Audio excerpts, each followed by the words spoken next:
Hello, good day everyone. Hi sa mga subscriber ko. Ito na po yung inaantay yung tutorial para sa inyong mga strobe flash, SK400 or ating X2T. So ulitin ko, ang gagamitin natin sa ating tutorial ay SK400 na strobe flash Mark II. Tapos yung ating X2T na trigger. So magagamit nyo rin to sa ibang strobe flash, which is yung SK300 or MS200. So tuturo ko kayo ngayon kung paano nyo isi-set up tong dalawan to para mapagana nyo, no? Para may connect nyo ng wireless. So ito yung strobe flash natin. Unahin muna natin sa ating X2T na trigger. So unang-una nyo gagawin, syempre i-on nyo to. I-on nyo yung ating trigger, no? So para i-on nyo siya, so meron niyang button dito sa gilid. So ito yung nasa unahan, ito yung power switch niya, yung power on. So ito naman yung nasa kanan, ito yung flash assist natin, no. Ito yung may kulay pula na pag in-on nyo to, tapos in-attach nyo dun sa inyong camera, is pagka nag-pre-flash kayo, may lalabas dun na kulay pula, no. Pero kahit hindi na natin siya i-on, okay lang yan. Kasi strobe flash naman yung gamit natin. So ito lang i-on natin, yung power on natin. Sa kanan, ayan, naka-on na siya. Ayan, kung napapansin nyo, naka-on na yung ating trigger. So para ma-connect natin siya dito sa ating SK400, ang gagawin nyo lang, unang-una is punta kayo sa inyong menu. So sa menu, ang una mong gagawin is pindutin mo tong roll, niro-roll. Yan. Hanapin mo yung scan, no? Isa na scan. Yan. So pag nakita mo na scan, ang okay natin itong set. Ito yung okay, yung set, no? Okay mo yan para pupunta doon sa selection sa kanan. So para mapunta ka doon sa start, itong pindutin mo itong scroll, no? Scroll mo pababa, yan, start. Tapos okay mo, ano ba yung okay na sinabi ko? Yung set, yan po yung okay, no? So, scan natin, no? Antayin mong mag 100 dyan, tapos lalabas po dyan yung mga available na channel na pwede mong connectan, no? Ibig sabihin, kung nasa event ka, ibig sabihin maraming gumagamit ng flash, no? Ibig sabihin, pag nasa event ka, maraming gumagamit doon ng flash. Kaya mag-i-scan ka, tapos mamimili ka lang ng channel na available doon. Tapos pagka yan, nakikita mo yung channel na available dyan, so mamimili ka lang dyan kung anong gusto mo kahit alin dyan. So sa sample, pipili natin yung 25, no? 25, no? So ang gagawin mo lang dyan, pindutin mo ulit itong menu. Yan. Pwede mo na i-off, menu uli. Yan. So pag bumalik, pindutin mo ulit menu. Pupunta tayo dito sa channel. So para pumunta tayo sa channel, scroll mo lang o di pababa. Yan. So nasa channel na tayo. Ang gagawin mo naman sumunod is pupunta ka dito. Paano pumunta diyan? Pindutin mo yung okay, yung set. Yan. So anong pinili natin kanina? 25, no? Para pagin 25 yan, scroll mo lang, no? Pakanan. Hanapin natin yung 25. Ayan. So, pag nakita mo yung 25, okay mo lang. Ano yung okay? Yung set. So, ayan. Tapos, yung ID. So, may ilalagay ako sa ID. Papakita ko sa inyo para mamaya may explanation dyan. So, lalagyan ko lang to ng number, no? Pindutin ko lang okay. Maglalagay ako ng number 2. Yung ID. Tapos, okay ko lang, ha. So, para mamaya papaliwanag ko kung para saan yung ID na yan. So, okay na yan. So, balik tayo. Punta man tayo sa pindutin natin yung menu uli para mag-back, no? So, ang gagamitin natin dito ay yung group na letter C para may iba naman, no? Pindutin nyo lang yung letter C. Ipindutin ko yung letter C, ha? So, yan, C. So, yung A, huwag nyo pansinin yung A. O, sige, off ko muna yung A. So, para ma-off yung letter A, yung gagawin nyo dyan, pindutin nyo itong letter A para pumunta dun sa A, mag-highlight yan, ganyan. Yan. Para mag-off siya, pipindutin nyo dyan ay yung mode. So, pindutin mo ng 1, isang pindot, ayan, naka-off na yan, ibig sabihin. Ganyan. So, ang gagamitin natin yung letter C, no? Yung group C. So, So, pindutin natin yung letter C. C, para pumunta sa C. Tapos, pindutin natin yung mode. Ayan. So, TTL through the lens. Ibig sabihin, mag-adjust yung light natin dahil kung ano yung nakikita ng lens nyo. So, dahil manual lang tong ating SK400. So, manual lang ang gagamitin natin. So, kung nasa event kayo, manual lang din po ang gamitin nyo, no? So, ayan, no? So, tatlong beses siya, ng tatlong mode yan. Yung unang pindot mo, ayan, TTL yung lalabas. Sumunod naman is manual. Yung sumunod pag pinindot mo ulit is off na siya, no? Naka-off na yan, ha? Ayan, naka-off. Ayan. So, dapat, letter C yung gagawin natin is manual. So, ayan, naka-manual na tayo. Ayan. Pwede nyo siyang i-okay, yung manual na yan. Ayan. So, mababago mo yan, yung ilaw, yan, no? So, ayan, diba? Nasa letter C tayo, pinindot mo yung letter C, tapos, pinindot mo yung mode na naka-manual. So, pwede mo mabago dyan yung flash power. Ayan, 116, pwede kunwari, 1.8 natin, gagawin natin, scroll mo lang to pakaliwa. Ayan. Pakanan, para palakas. So, yung pinakamaliit na number, yun yung pinakamalakas, no? Pinakasagad niyan is, yan, 1, 1. Todo na po yan, flash na yan. So, mga 116 lang yung gagamitin natin, no? Scroll mo lang pakaliwa, yan. Yan. Yan, 116 lang. Tapos, yan, okay na po yan. So, nasa channel 25 tayo at saka group C. Ang sunod na isa-set natin naman ay yung ating SK400, no? SK400. So, ibaba muna natin itong ating X2T para iset natin yung ating SK400.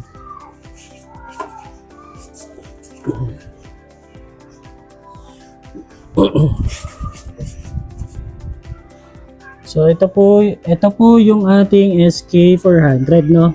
Kung napapansin nyo, may mga buttons dyan. Iba't ibang buttons. Ito po yung channel. Ito po yung S1, S2. Ibig sabihin po niyan is slave. So, ito po yung pangatlong button is bass. So, ito po yung bass. So, ibig sabihin ng bass, yan yung beep, yung tunog. No? Tapos, itong pang-apat naman, ito po yung nakalagay mode. Ibig sabihin po niya modeling light. Pwedeng i-on, pwedeng i-off. Ito po yung switch niya.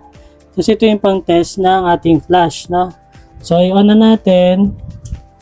Ayan, para makita nyo.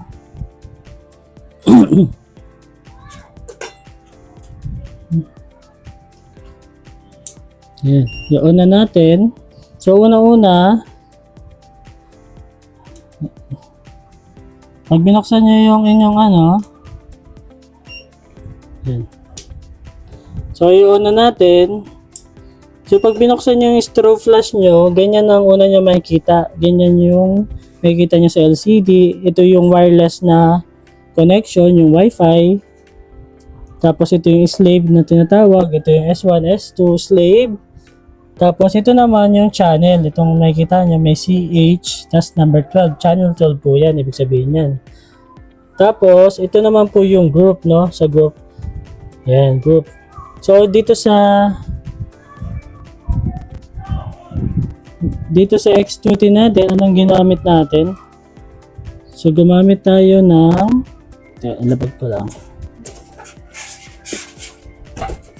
Sa X2T natin, gumamit tayo ng channel 25. Tapos, sa group C. Nasa group C tayo, no?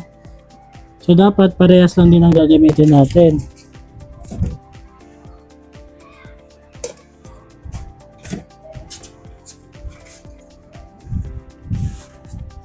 Ayan. So, ano ginamit natin? Channel 25, no? So, para mapunta dyan, so, kunyari, i-off natin muna, ha? Dinan nyo lang yung channel, tsaka itong S1, S2, dinan nyo na sabay. Ayan, di ba po ganyan ang itsura? Para makapunta kayo sa setting at mabago nyo yan, baka mapansin nyo kasi pag open nyo ng strobe flash nyo, ganyan ang lumabas, nakaset na yan. So, para mabago nyo po yung setting, dinan nyo itong channel yung unang button sa pangalawa. So, diinan nyo po. Yan, magtutunog siya. Ibig sabihin, no? Tapos, para mabago natin yung channel, ang gagawin nyo lang is didiinan nyo itong unang button, no? So, anong channel tayo dapat? 25. So, diinan natin to. Yan, Ayan, kung napansin nyo, nagbiblink na yung channel. So, pwede natin siyang baguhin. Ito gamit itong ano na to, itong scroll na to, no? Scroll natin pa kanan hanggang umabot tayo ng 25. 25. Yan, kung nasa 25 na kayo para maset yan, okay natin ito. Napipindot po ito. Bukod sa naiikot siya, napipindot din. Okay nyo po, pindutin nyo. Ayan, nakaset na po siya ng 25. Tapos, nasa ang group tayo kanina, letter C, di ba? Group C. So, since naka-A tayo, dapat letter C to. So, para mabago yan, ang gagawin natin, kanina, diniinan natin to para maset yung channel. Ngayon, pipindutin lang natin siya hanggang maging letter C yan. So, pindutin natin, letter B, letter C. So, maraming group yan. Yan, 0, 1, 2, 3, 4, 5, 6, 7, 8, 9, 10. Ay, wala na 10, hanggang 9 lang. So, letter C tayo, no? A, B, C. So, pag okay na yan, paano ma-okay siya? Pipindutin mo lang ulit, okay na. So, yan, nakaset na siya. Tapos, ibig sabihin yan, so dapat ito, naka-slave. Hindi tayo naka-slave kasi meron tayong trigger. I-off na natin to. So, para ma-off yan, yung S1 na yan, pindutin nyo itong pangalawa. Ayan, pag pinindot mo, mag-S2 yan. Pag pinindot mo ulit, naka-off na yan. No? Kasi hindi naman natin siya gagamitin na pang-slave. Meron tayong trigger. So, ulit ito ulit, yung pangatlo, bass, yung tunog niya. Ayan. So, napansin nyo na wala yung sounds. Kasi tunog lang to. So, i-on lang natin to para naririnig natin. No? So, ayan, no? Naka-on na. Tapos, yung apat, ito yung tinatawag na mode, yung modeling light. So, pansinin nyo, iilaw siya pag diniinan ko. Tatry natin diinan ha. O yan. Pag diniinan natin, walang lumabas. So, ang gagawin natin, i-on natin. Click lang natin, so pindot lang. Ayan, di ba? Ayan, on. Naka-on na siya. Ayan. So, pag pinindot natin ulit, yung mas malakas na power na. Ayan. Nakikita ba sa video? Ayan na. Ayan, di ba? So, pag pinindot natin ulit yung modeling light pangatlong beses, mag-off na siya. So, ito yung pang-una, may power siya, mahina lang. Then, yung malakas na beam. Tapos, yung pangatlo, mag-off na po siya. Yan po yung modeling light. No? Or, kumbaga yan yung gagamitin ng continuous light kapag nasa event kayo. Tapos, ito naman yung pang-test. So, pwede nyo siyang pindutin para mag-flash siya. Ayan, flash. Una pa, isa pa. Test pa natin ha. Para mag-flash. Ayan. Ayan. Tapos, naset na natin sa channel 25 tsaka sa group C. Dapat gagana na itong SK400 natin kapag pinindot natin itong trigger natin or ito na yung pinaka-remote natin. So, testing natin ha. So, dapat pag pinindot ko yung test, ito, yung flash, ito yung pan-test naman sa remote, kailangan magpa-flash siya. So, pag pinindot ko, 1, 2, 3. So, napansin nyo, kahit pindutin ko, hindi siya nagpa-flash.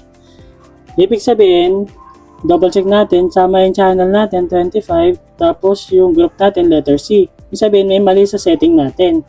So, punta ulit tayo sa menu. Punta tayo sa menu. Ayan. Ayan. Punta tayo sa menu, tapos, ibig sabihin kanina nilagyan natin yung ID. Dapat, nakalagay dyan, may number 2. Wala naman tayong sinet na ID dito sa ating SK400. Dapat, ang gagawin nyo dyan ay i-off nyo. So, para i-off yan, pindutin nyo yung set, okay.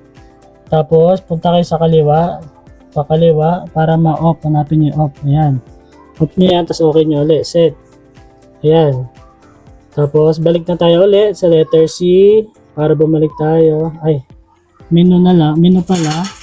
So, ayan. Okay na. Nasa channel 25 tayo. Group C. Tapos, walang ID. So, pipindutin ko yung test flash. Titingnan natin kung magpa-flash. ibig sabihin tama na yung ating setting kapag ka nag-flash to. Napipindutin ko na, ayan, pansin nyo nag-flash na, ibig sabihin tama na yung setting natin. So isa pa, test pa natin, click natin to para mag-flash. Ayan, kung sa pansin nyo nag-flash na siya. Ayan, iharap ko isa pa. O ayan, kung sana nakikita nyo sa video, pero ayan, isa pa uli, ayan, pa-flash. So i-control naman natin, buksan natin yung modeling light gamit yung X2T na trigger o yung remote natin. So para mabuksan nyo yung modeling light nyo, yung lamp, didiinan nyo lang itong menu. Didiinan nyo. Ayan, kung napansin nyo, nag-on na yung ating modeling light, no? Ayan. Kung para mapalaksan itong modeling light, dito nyo lang siya kukontrolin sa ating SK400, no? So, baguhin natin yung yung lakas nitong modeling light na gamit itong SK400. Dito kasi, pag inon nyo yung modeling light, kung ano lang sinet nyo na pinakamalakas na power, yun lang po yung mare-recognize niya or yun lang ilalabas ng modeling light na power. So, i-off ko muna dito, didiinan ko ulit yung menu. Ayan, kung napansin nyo, nag-off na siya.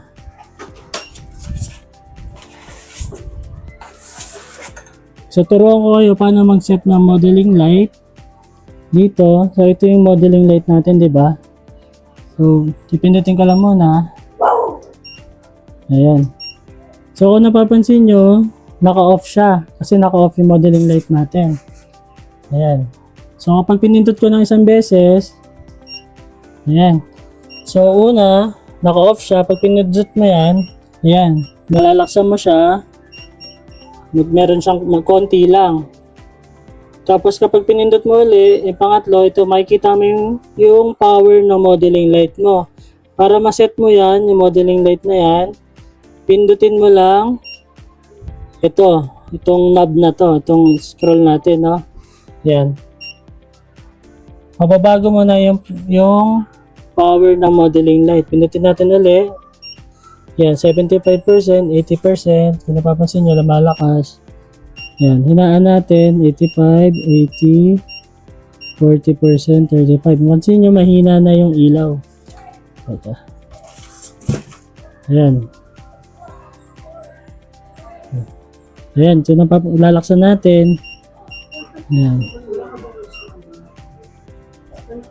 So, ayan 70% na siya, kaya lumalakas siya.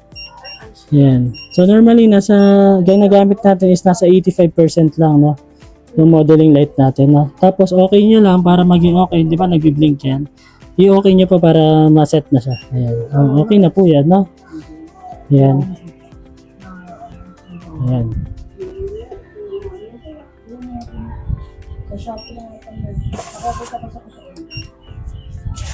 So ayan po, ganun lang po kadali mag-set up ng ating X2T na trigger at SK400 na strobe flash.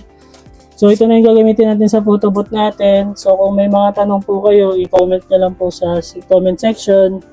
Tapos pa-like and share na lang po and pa-subscribe para updated kayo sa mga i-upload natin na video, no? So thank you for watching.